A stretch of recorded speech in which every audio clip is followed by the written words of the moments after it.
Welcome to Mission Evolution Radio Show with Gwilda Wiyaka, bringing together today's leading experts to uncover ever-deepening spiritual truths and the latest scientific developments in support of the evolution of humankind. For more information on Mission Evolution Radio with Gwilda Wiyaka, visit www.missionevolution.org. And now, here's the host of Mission Evolution, Miss Gwilda Wiyaka. Hello, dear friends, and welcome back to Mission Evolution Radio Show, where we share the latest information and leading-edge thoughts to support the path to unity and enlightenment. I'm your host, Gwilda Wiyaka. This hour, we'll be exploring male-female balance, a key to evolution. The differences and potential synergy amongst men and women is a fascinating topic. When men and women honor their differences, blending their skills and viewpoints, true magic happens. The same is true of the male-female balance and cooperation within each individual. As we move into an age supporting unity, never has it been more important to find the balance between genders within and without in order to embrace our potential as individuals and as a race. Yet, we're currently far from that balance, and some of the inequities are quite surprising. In past years, there's been much attention on women's equal rights, and strides have been made in that direction. As the pendulum swings from polarization against feminine equality, we now find ourselves unwittingly polarized against male equality. Some laws actually put our men at an extreme disadvantage, in a position to be exploited and abused, with no recourse. With us this hour to help unearth the hidden inequity and explore male-female balance and synergy is the author of Daughters of Feminism, David Shackleton. David is a thinker and writer on gender and psychological growth. He served as an editor and publisher of Canada's gender equalism magazine, Everyman, a men's journal. David has also organized annual conferences across Canada. His original models of gender cooperations and codependence and psychological growth have formed the foundation of numerous self-discovery workshops and events. His website, genderhealing.com. David, thanks for joining us on Mission Evolution. Thank you, Gwilda. How did you first become interested in gender issues? Well, I got interested in an interesting way. My first marriage, which was back in 1987, ended when my wife left me, but she did so by telling me she was taking our dog to the vet. We had no kids. I guess she wanted the dog. And then she called me up and said, "I've left you." And I asked her, "Well, why did you do it that way? Why didn't you talk to me? I didn't even know you were thinking about ending our marriage." And she said, "I was afraid you'd be violent." And that really shook me. It was like, what on earth are you seeing when you look at me? I haven't been violent in my adult life. So that was a wake-up call. And I looked around in the culture and I saw that the story out there was about male violence against women. It was about male perpetration and female victimization. And I thought, this is not a complete story. This is not a balanced story. And I got interested in how come we could have a story like that and not see through it. How was it maintaining itself? What is your educational background? Well, I'm a physicist by degree, by university training. But my work was electronic engineering for 20 years. And then I left that and I got interested in culture, in psychology, and understanding what's going down in society. And I ended up being fascinated by gender. How did gender roles evolve? Well, I think gender roles evolved fairly simply from our biological heritage, and principally, of course, reproductive differences. And the fact that women give birth and breastfeed the babies, and even when they're children, historically, just naturally tied them to a child care role. And so men were outside of the home doing hunting and as warriors, and so the provider role for men, the protector role for men developed naturally. The nurturer role for women developed naturally out of our reproductive differences. Do you think that these roles develop naturally around, like our physiology developed around the role, or did our roles develop around the physiology? I mean, there's a lot of hormones and everything involved there. Well, I think the roles came first. If you look into the animal, sorry, I think the biology is the determining thing. If you look in the animal kingdom, you see the same kind of thing, biology driving role behavior in most species. Yeah, and each gender has very different ways in the world, don't they? Yes, that's right. Just naturally. Yeah. So, what's the balance of power between, now we're talking humans again, men and women historically? Right. So I think there has been a genuine balance of power, but it's been different. And the nature of male power has been that it's tended to be overt and so much more easily visible. I developed a model of 3 forms of male power and 3 forms of female power. And so the 3 forms of male power, we're pretty familiar with them. They're physical, because of male's greater strength, and military and so on. Economic, the provider role, and political. But then women's have 3 roles, power roles, and those are moral, emotional, and sexual. And they're less visible. They're less kind of automatically noticeable. So the moral power is the power to say what's right and wrong, and that's the biggest one. That's like men's physical power. The emotional one is a provider role. It's like men's provider role. It's, women have tended to do the emotional work in relationship, the grieving, the saying I love you, the, just paying attention to the emotional dynamic. And finally, the sexual role, the sexual power comes from being the one that gets to say no, the one that is pursued. And that, of course, comes out of the fact that, for the longest time, sex was a much bigger risk for women because of pregnancy than it was for men. And so they had much more at stake. And so they were the ones who had to be persuaded. So I think those powers have balanced throughout history in different ways. And so we've been genuinely equal. But now it's viewed that they're imbalanced. What's that about? Well, I think that's about a number of things, but one of them is what I said about the fact that men's power roles have been out in the world. And so they're much more readily recognizable as power. The second thing is that women tend not to feel their power. Men do. Men experience themselves as powerful in their, dominance hierarchies and so on. Women don't. Women don't experience the same feeling of power. And that's why my model talks about codependent power roles, because when you're codependent, you don't always feel your power. Would you mind describing what you mean by codependence? Yes, codependence is where 2 people, typically 2 people, are in a relationship in which each feels that the other has the power that matters.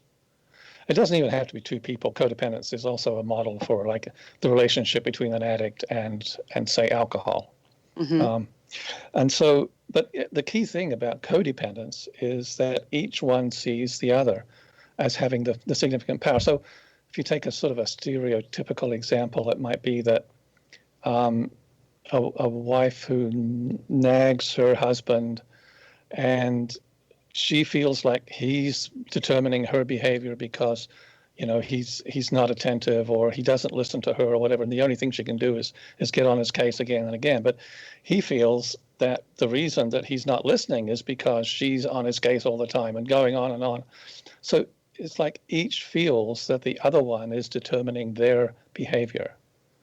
That's codependence. They give okay, each so it sounds like a lack of personal accountability. Absolutely. Yeah. Yes. Yeah. A lack of personal empowerment, of feeling one's power. Yeah, being victimized. And how much is guilt, not wanting to be the guilty party, part of that? Oh, it's a big part of that, of course. Yeah. And where'd the guilt come from, Oh, what are we running from? What are we running from? Well, guilt is a loss of status. I think that's the main thing, is that when we're guilty, we're inferior. we've screwed up, we've messed up, we've not done what we should, and so we lose status. There was an interesting thing that went on during the war when the women had to start working in the factories because all the men were over fighting the war. Right. And it was, Molly Riveter and the whole thing. And, it was seen as a different level of women's power. And they got a lot of kudos for that. And then when the men Yes. came home, they had to change the story so that the women would go back to the home and give the men their jobs back. How much did that play a part in this imbalance we perceive? Well, I think that was a particular moment in time, but I agree that it was significant. I'm actually researching for a book that I'm wanting to write about what happened in the 60s. And I think that, that situation that you just described fed into what happened in the 60s. And what happened, that's when our whole gender, not just gender, our whole identity politics pattern came into being in the form it has now. And it's very interesting because if you look at what Martin Luther King was saying in the 60s, it was a very healthy thing. It was visionary. I'm sorry, and we're going to have to pick up on what happened in the 60s on the other side of a short pause. David and I will be back after this commercial break. You're listening to the Mission Evolution Radio Show, coming to you on the X-Zone Broadcast Network, www.xzbn.net.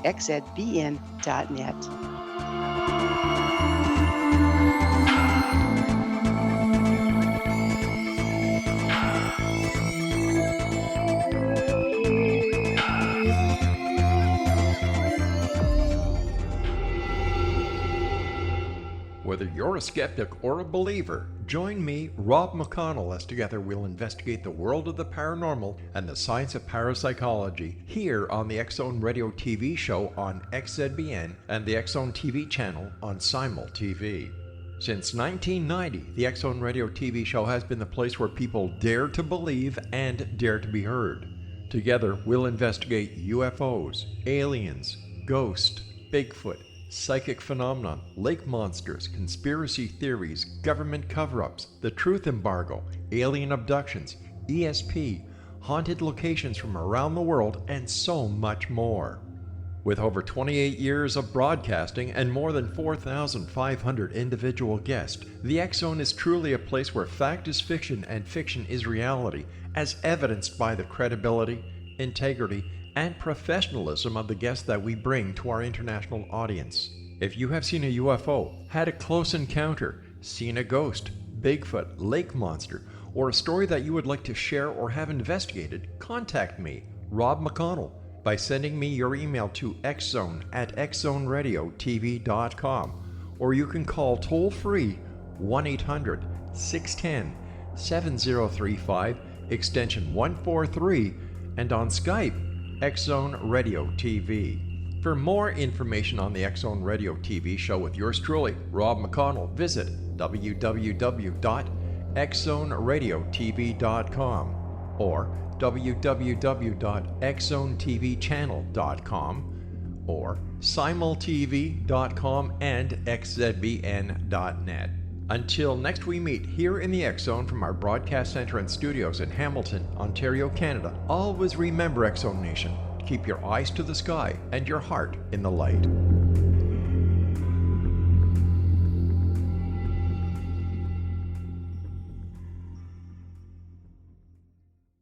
You have heard of the X-Zone? Now watch it on Simul TV, plus 500 video games, live TV channels, free video on demand, worldwide, and more. Does this sound like tomorrow's television? Well, it is, but you can have it today, right now. It is Simul TV. Simul TV offers what the others only wish they could provide.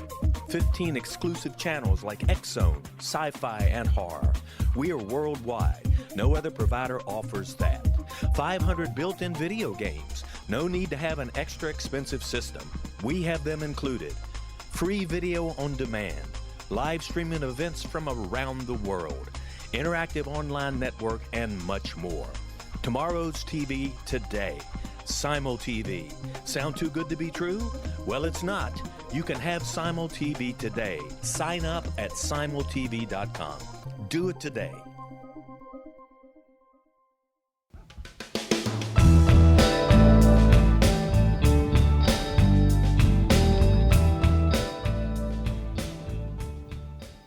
Welcome back. This is Mission Evolution Radio, dedicated to unification and evolution of consciousness.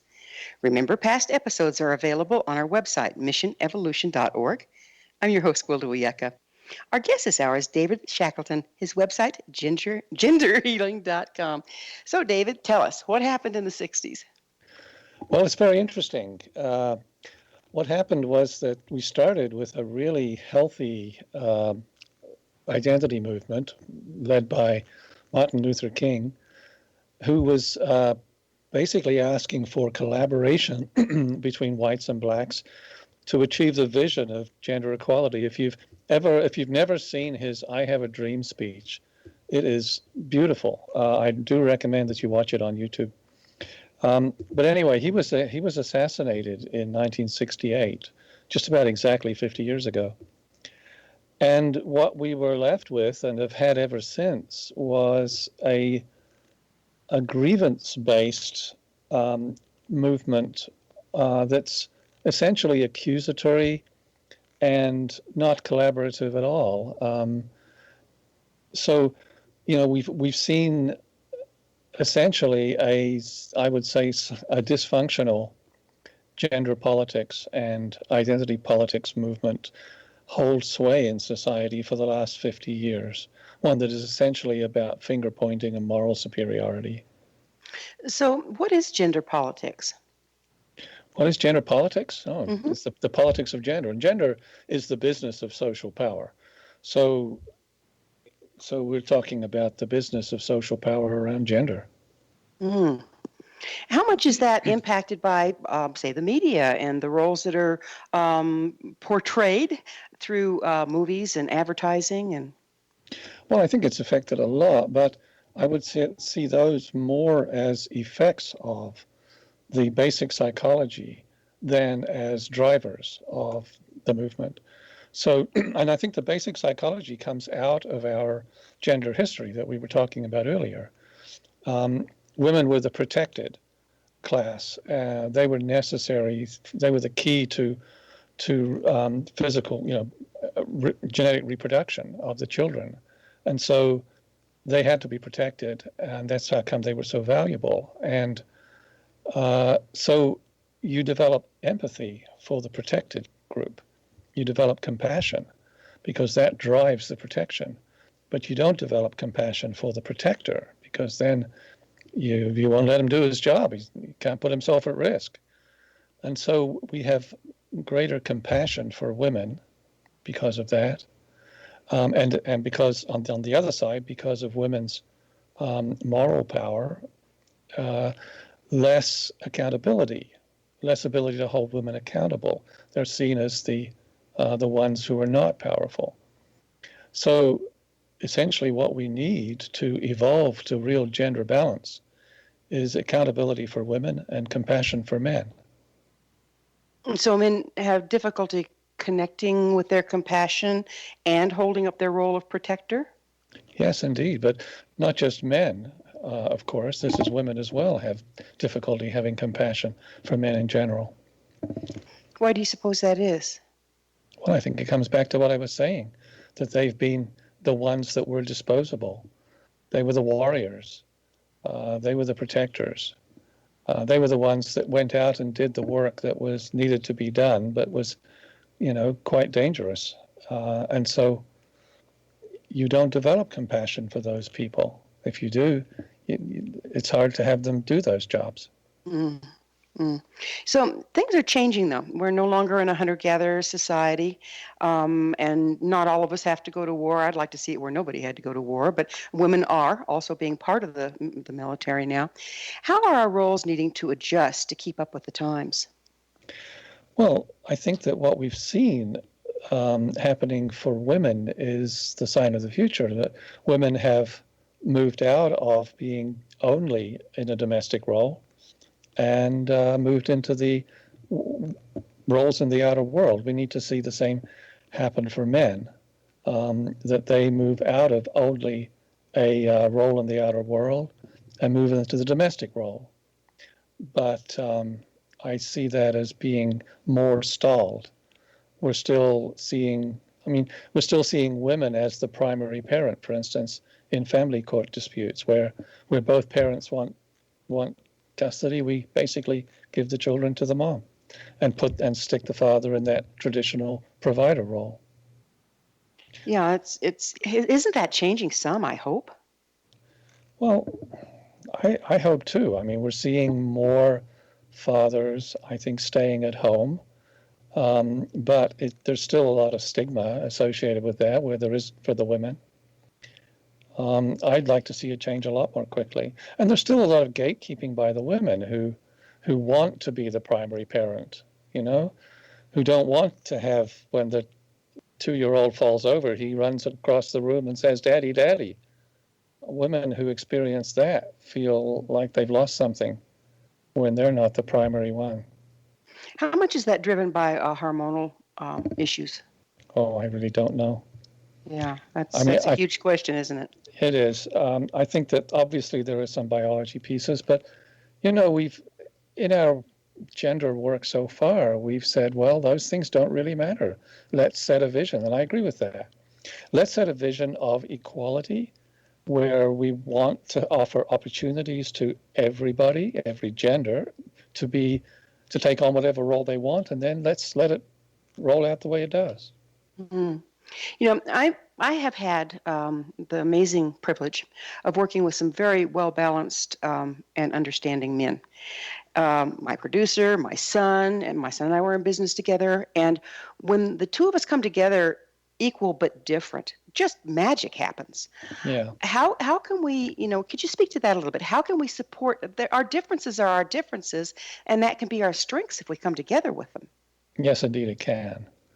And I agree with you that magic happens when women and men are honored and their differences are embraced. It seems to be difficult to do at a social level. I think we're still a fairly tribal people, and we're still, get involved very readily in the us and them thing, othering people, othering difference. So yeah, I think the basic task is for us to grow up a bit. I mean, weren't we designed to work together rather than to be at odds? Well, I mean, evolution says we weren't designed at all. Evolution is how things happen, how we get increased functional complexity without a designer. Mm-hmm. So I don't know that we were designed at all, but certainly it seems to me that evolution has selected for societies where men and women cooperate well together. I think that's how women developed the moral power, in that there was a vacuum. There was a power vacuum historically, I imagine. I mean, this is speculation, not archaeology. But I imagine that, with men as the warriors, you have a situation where you have people who can completely dominate through physical strength. And so what does evolution do with that? Well, I think it creates a countervailing power. And the way that we control warriors is through an honor code. And women were the holders of the honor code. I think we're still in that place. Women are the controllers of men's honor. And unfortunately, what we're seeing in gender politics in the last 50 years is a general shaming of men. That's really regrettable, isn't it? Yeah. It is absolutely regrettable. Yeah. So how do you see us stepping away from that? How can we correct that? Yeah, that's a huge question. I don't see us doing it quickly at the social level, at the societal level. I think we're going to have to come face to face with how much harm we've done by the way we're proceeding. We'll have to, fail pretty spectacularly, I think. But as individuals, we can certainly do that. We can certainly choose to see each other in a visionary, collaborative way and look for opportunities to work together and not do the moral superiority, us and them thing. I think that's, as individuals, we can grow ourselves up. Isn't that where it has to start, really, though? I think it does, of course. Yeah. Yes, indeed. Yeah. And there are a lot of people who are seeing that. The book that I just published, Daughters of Feminism, is the stories of 30 women about honoring men, about seeing the legitimacy of men's issues and the good that men have done in the world, and telling that story, how they came to see that in their lives. And I published that because I want men to hear those stories from women. That there are women who are genuinely honoring men. You know, when I read those stories for the first time, many of them made me cry. You know, they were so moving because men these days don't get a whole lot of that. Certainly not in the public domain. Yeah, it seems like a couple of rotten apples spoil the whole batch. In that, I know a lot of women like myself absolutely honor and appreciate the masculine and what they do to provide and protect, and how gallant they are, and the difficulties of having to take that role over the generations. But then we have a few reactionary people in both genders that start pointing the finger, and that can be very, very damaging, can't it? Well, it can, but I'm afraid I don't agree with you that it's just a few. I mean, this is mainstream culture right now. We have, however many it is, their voice has held sway, and so they are controlling the academy, essentially. You know, the university's environment. We're going to have to pick up on this on the other side of another short pause. David and I will return to our discussion on the other side of this break, so you stay right there. This is Mission Evolution Radio Show on the X Zone Broadcast Network, www.xzbn.net.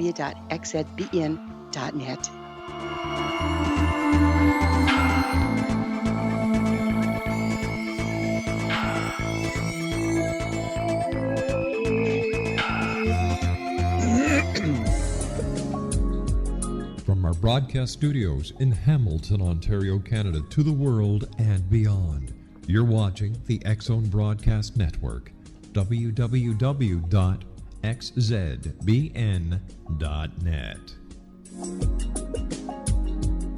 AVS Media. You have heard of the X Zone? Now watch it on Simul TV, plus 500 video games, live TV channels, free video on demand, worldwide, and more.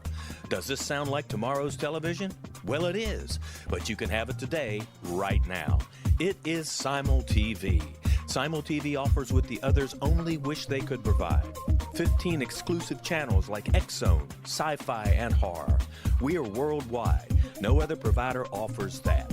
500 built-in video games. No need to have an extra expensive system. We have them included. Free video on demand. Live streaming events from around the world. Interactive online network, and much more. Tomorrow's TV today. Simul TV. Sound too good to be true? Well, it's not. You can have Simul TV today. Sign up at simultv.com. Do it today.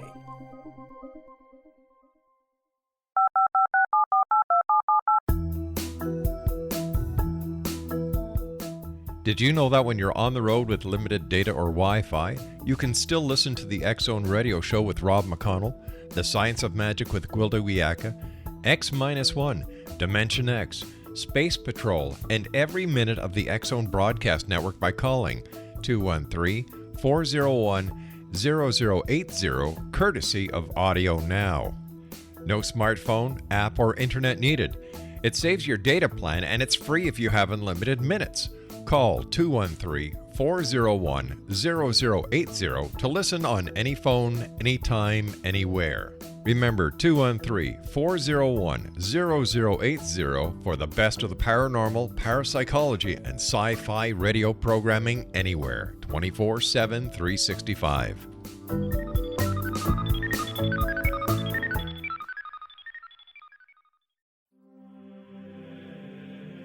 Rob McConnell here, presenting an overview for Nicholas Paul Jennings, author of a fascinating book, Amen.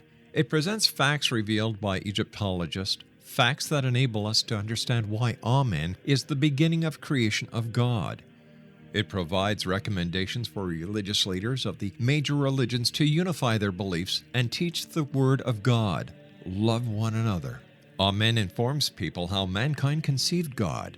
It was the Egyptians that developed the concepts of a soul, a hereafter, and Son of God. And finally, after the worship of many gods, they conceived the belief in one universal God, the maker of all there is. For more information, visit www.futureofgodamen.com. That's www.futureofgodamen.com.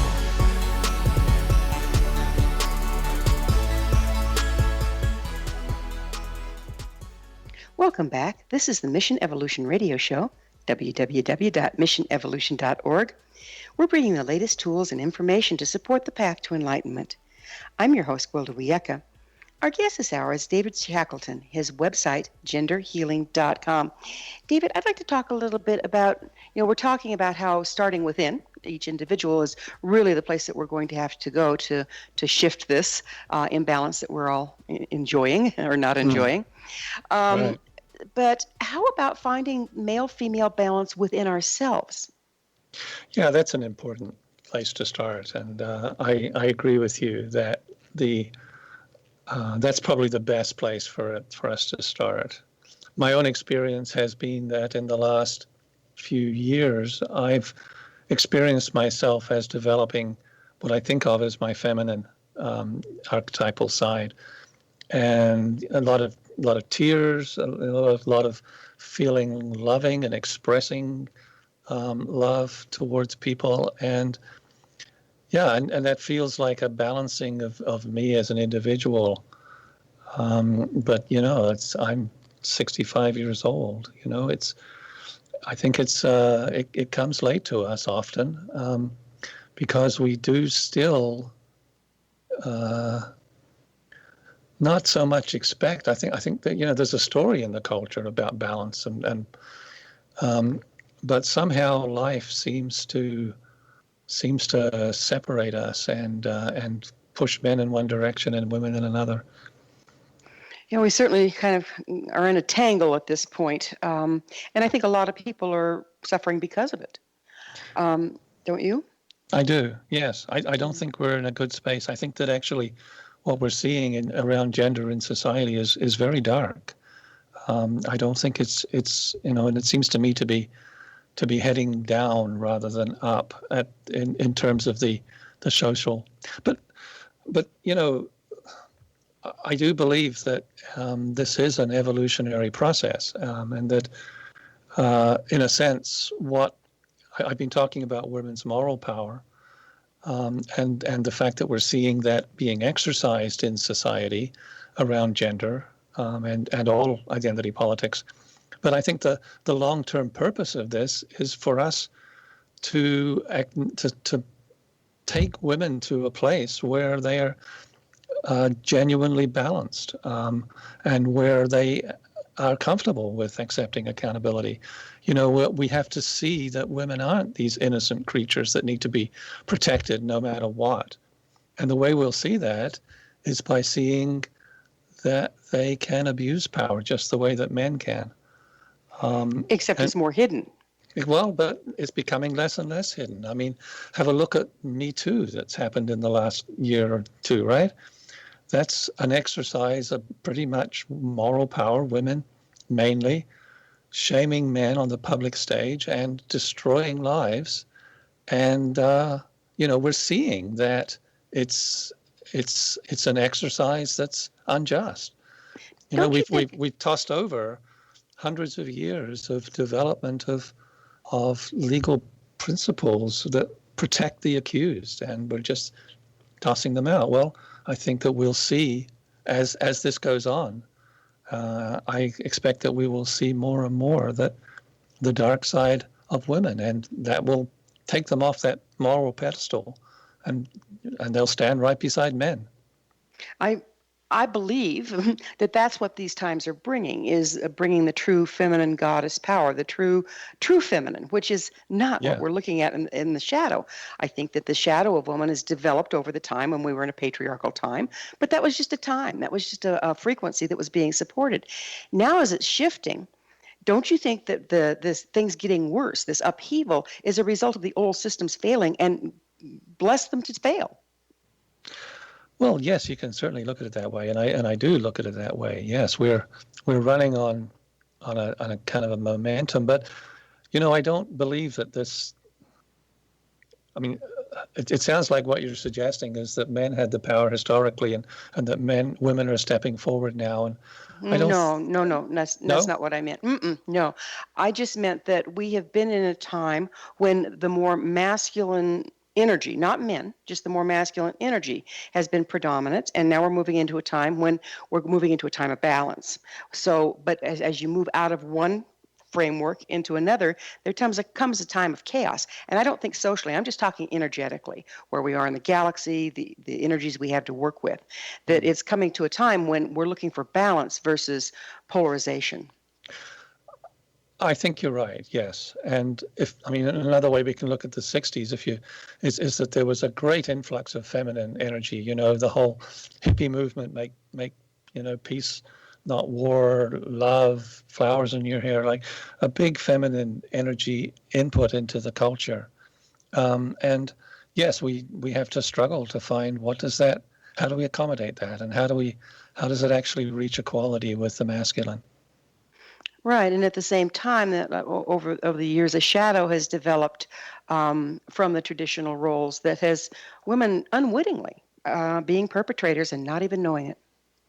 Yes, I think the big task for women is to become conscious of power, and that they are exercising it. Yeah, if you don't know you have power, that's when you misuse it the worst, isn't it? It is, of course. Yeah. One of the things that we've overlooked is the way that women's power has been exercised historically in a very positive way. And I compare this pretty well exactly to if you look at how men have contributed to the world. Typically it was scientists and explorers and inventors and so on. A few men who, because of character and discipline and training and intelligence, scientists and people like Newton and Galileo and so on, they contributed huge things that moved our culture forward. Well, women have done the same thing, but in a different area. So men were in the area of knowledge, and women, it's in the area of empathy, of love. Women were the primary child raisers, and most women, just like most men, didn't add much to the cultural heritage. Most women were, just regular parents. They treated their children pretty much the way they were treated as children. But some women, through working on themselves, developed themselves to the point where they were able to love their children more than they were loved when they were children. And that moved the yardsticks forward. There's a historian called Lloyd DeMause who studied childhood. He wrote several books on the history of childhood, and he identified this gradual advance of empathy, and he put it down to the effects of what he called pioneering mothers. And I think this is women's great contribution historically to the world, and that story hasn't really been told. The advance of empathy over the years has resulted in, our modern notions of human rights, the ending of slavery, like massive things that I think we can lay at the feet of women as their historical contribution that's every bit as significant as the historical contribution of men. Mm. And moving forward, we are seeing more men being able to be more active in the child rearing, and more women being active in politics and leadership. So how is this going to impact the children? Do you think that there'll be a bit of a natural adjustment in that the fathers, being more present in the child rearing, have as much moral input to the children as the mothers do? I certainly hope so, yes. I see that differentiation of gendered roles, and as a consequence, the differentiation of kind of character traits that we've talked about, evening out, yes, and all of us becoming more balanced. We've been conditioned and socialized into the existing roles. How can we start to see beyond that? Well, it's a question of what's our vision? What do we want? One of the things that I'm trying to do is to restart that identity politics movement that died with Martin Luther King. into a notion of men and women working together towards a vision of what we both want. And I think that's a powerful vision. There's this vision of relaxing the gender dimorphism and moving more towards completeness as individuals.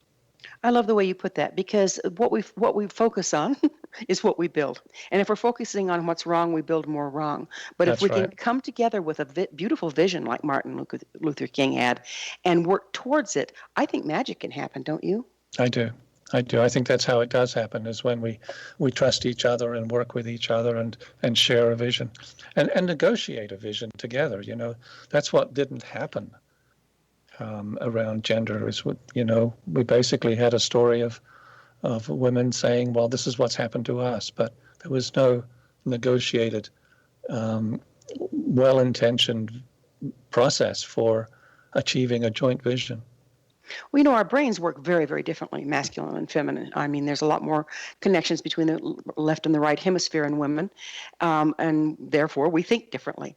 Right. And that makes it difficult to negotiate, to understand. But on the other side of that, you're bringing 3 times as much to the equation if we can do that. Well, I mean, I think that we can see that as a strength, those differences. I mean, you know, men and women have shared this planet from the beginning. You know, we've built houses and gardens and raised food and children and loved each other and died for each other, you know, and we've proven that we can work together. Well, we're going to talk about working together on the other side of another commercial break. David and I will be back shortly, so don't you dare go away. You're listening to the Mission Evolution Radio Show on the X-Zone Broadcast Network, www.xzbn.net.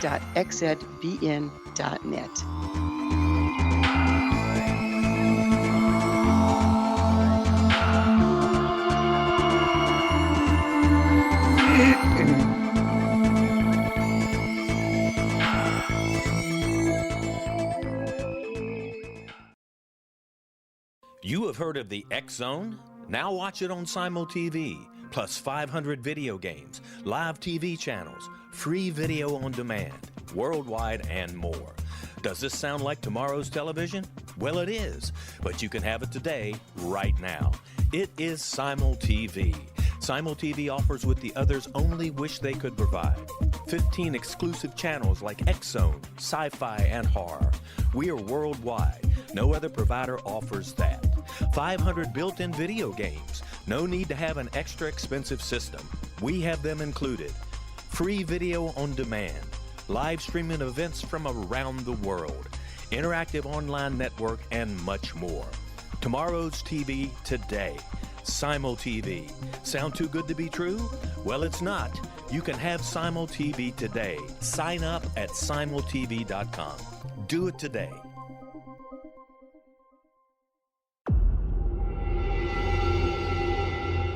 Whether you're a skeptic or a believer, join me, Rob McConnell, as together we'll investigate the world of the paranormal and the science of parapsychology here on the X-Zone Radio TV show on XZBN and the X-Zone TV channel on Simul TV. Since 1990, the X-Zone Radio TV show has been the place where people dare to believe and dare to be heard. Together, we'll investigate UFOs, aliens, ghosts, Bigfoot, psychic phenomenon, lake monsters, conspiracy theories, government cover-ups, the truth embargo, alien abductions, ESP, haunted locations from around the world, and so much more. With over 28 years of broadcasting and more than 4,500 individual guests, the X-Zone is truly a place where fact is fiction and fiction is reality, as evidenced by the credibility, integrity, and professionalism of the guests that we bring to our international audience. If you have seen a UFO, had a close encounter, seen a ghost, Bigfoot, lake monster, or a story that you would like to share or have investigated, contact me, Rob McConnell, by sending me your email to xzone@xzoneradiotv.com, or you can call toll-free 1-800-610-7035, extension 143, and on Skype, X-Zone Radio TV. For more information on the X-Zone Radio TV show with yours truly, Rob McConnell, visit www.xzoneradiotv.com. or www.xzonetvchannel.com, or simultv.com and xzbn.net. Until next we meet here in the X Zone from our broadcast center and studios in Hamilton, Ontario, Canada, always remember, X Zone Nation, keep your eyes to the sky and your heart in the light.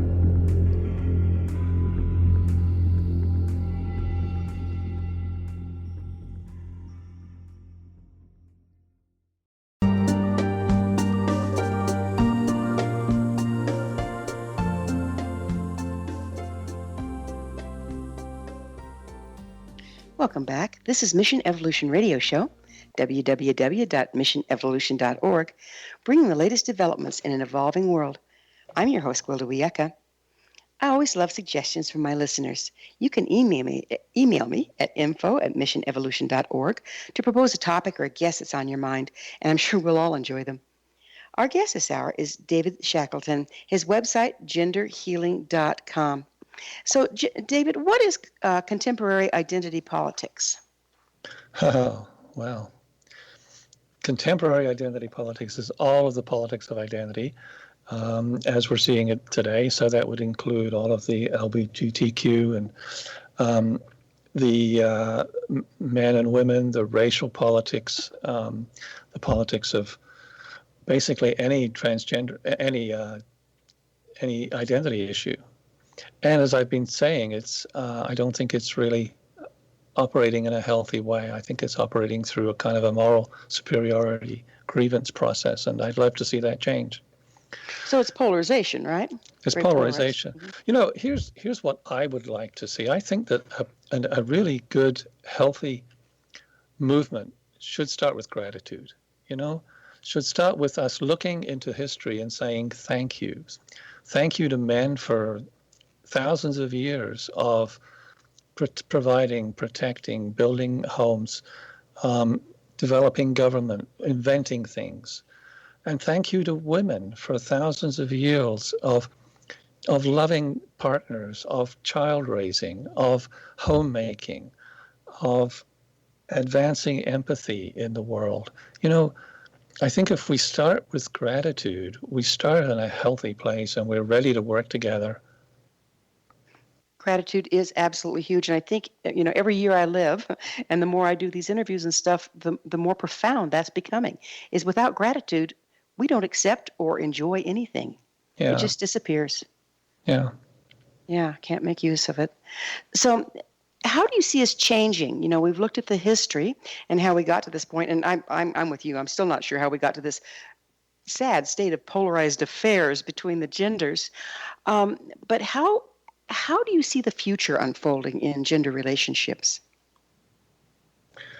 Well, I think that there's two pieces to that, and one of them is the individual, and the other one is the communal.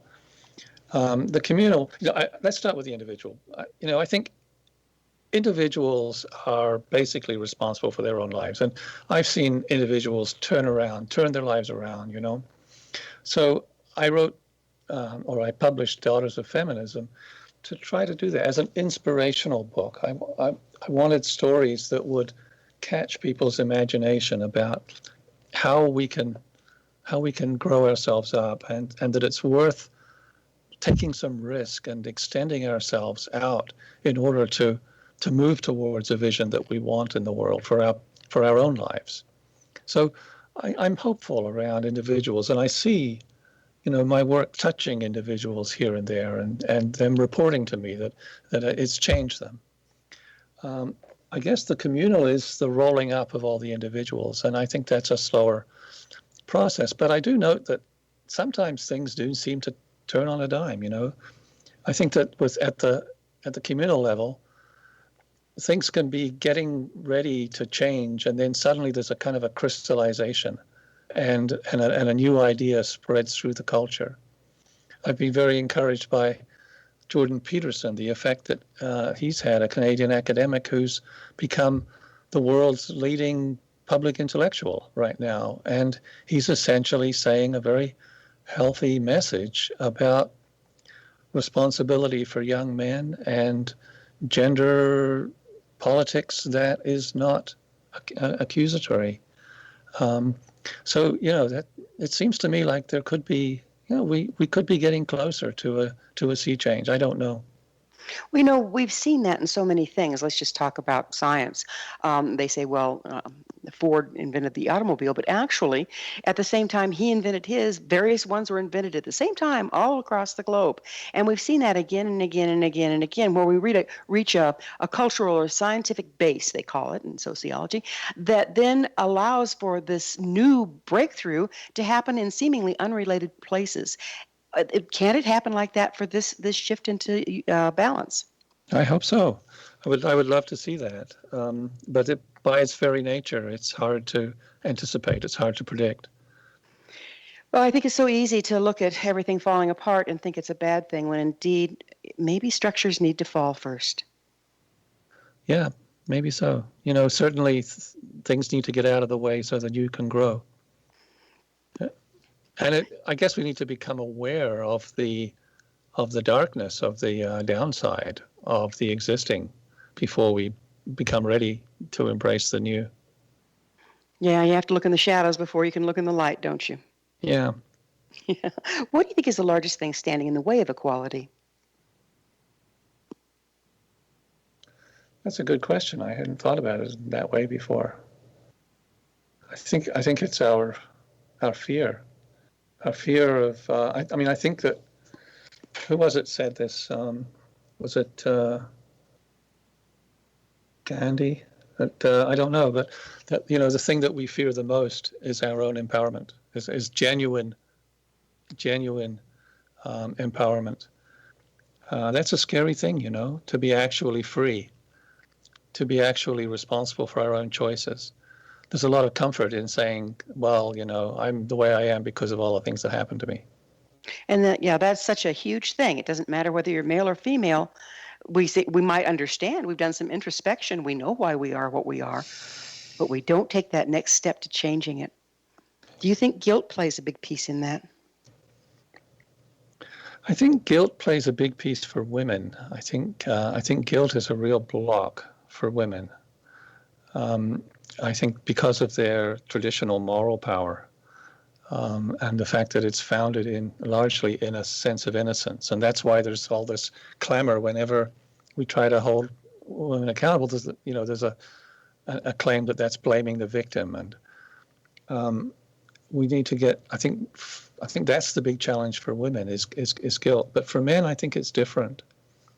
I think for men, it's the fear of weakness, the fear of failure, the fear of, when we have compassion for men to take that in and feel that they that's applicable, means that they are that we let them fail, let them be weak, and the big thing for men is to, well, I think Warren Farrell said it best. He said the weakness of the women's great strength is their facade of weakness, and men's great weakness is their facade of strength. Mm-hmm. Mm-hmm. So we need to put down these facades, and they're different for men and for women in general. Isn't that the truth? Coming from the truth of who we are is going to have to be the first step. Yeah. You said something interesting, and I kind of stacked them here. If we embrace gratitude, then we agree upon a vision, and then we can take action together. Yes. Would you go into what that would look like? I don't know. I guess, no, I really don't know what that will look like. I actually try hard not to create a picture in my mind of what it should look like, because I want to be open to what it might look like. And I fear getting stuck on it has to go this way.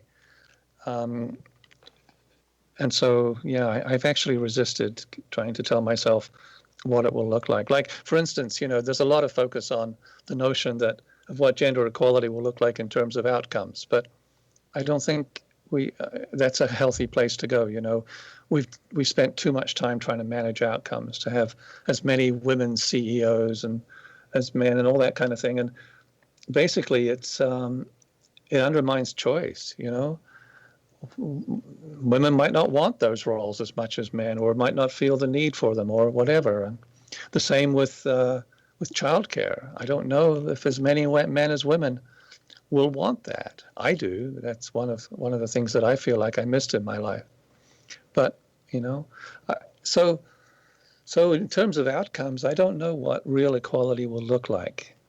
I focus on creating a level playing field and equality of opportunity, and then let people go where they will. I love it. So being individuals rather than our gender, what is our personal vision? What is our personal preference? And finding those that are synergistic with that. Right. And caring a lot that we not be tribal about it, that we be genuinely welcoming of others to take their place beside us, and in an equal kind of a shuffling going on, isn't there? Yeah. I mean, I think about dancing as ballroom dancing as a metaphor for this. We used to have this ballroom dancing was this like very scripted, very clear. You had to learn all the steps, and the guy was in the lead and the women followed, but his job was to make her look beautiful. And we're going to have to dance together another time, David, because it's hard to believe, but we are out of time. Thank you so much for coming on the show. Thank you, Golder. I've enjoyed it. Been a real pleasure. Our guest this hour has been author of Daughters of Feminism, David Shackleton. David is a thinker and writer on gender and psychological growth. He's an editor and publisher of Canada's Gender Equalism magazine, and he has conferences across Canada. His website is genderhealing.com. Remember to join our email family to stay abreast of all the exciting new things we have coming up at missionevolution.org. This has been Mission Evolution Radio Show with Gwilda Wiyaka on the X-Zone Broadcast Network, www.xzbn.net. Join us next time as the mission continues to bring information, resources, and support to an evolving world.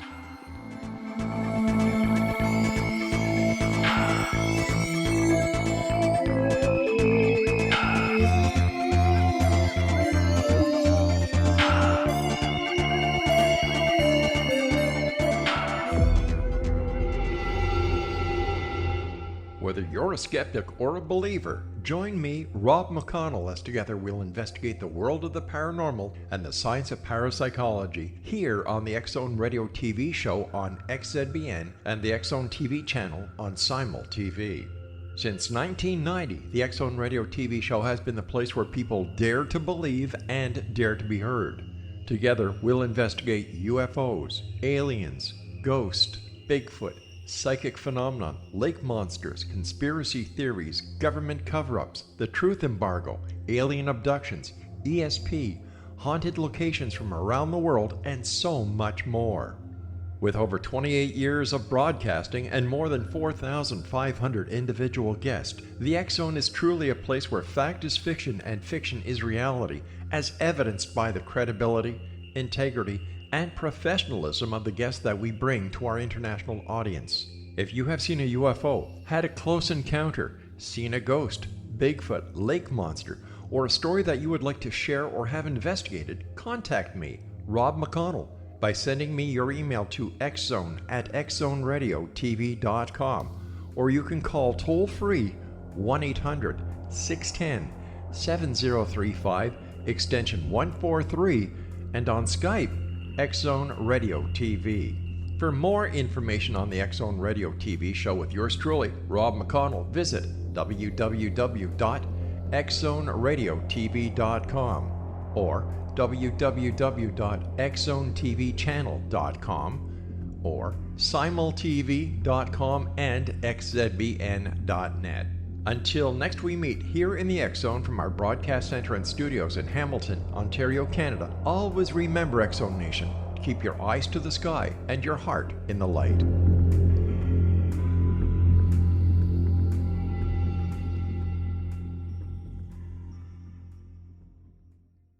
You have heard of the X-Zone? Now watch it on Simul TV, plus 500 video games, live TV channels, free video on demand, worldwide, and more. Does this sound like tomorrow's television? Well, it is, but you can have it today, right now. It is Simul TV. Simul TV offers what the others only wish they could provide. 15 exclusive channels like X-Zone, Sci-Fi, and Horror. We are worldwide. No other provider offers that. 500 built-in video games. No need to have an extra expensive system. We have them included. Free video on demand. Live streaming events from around the world. Interactive online network, and much more. Tomorrow's TV today.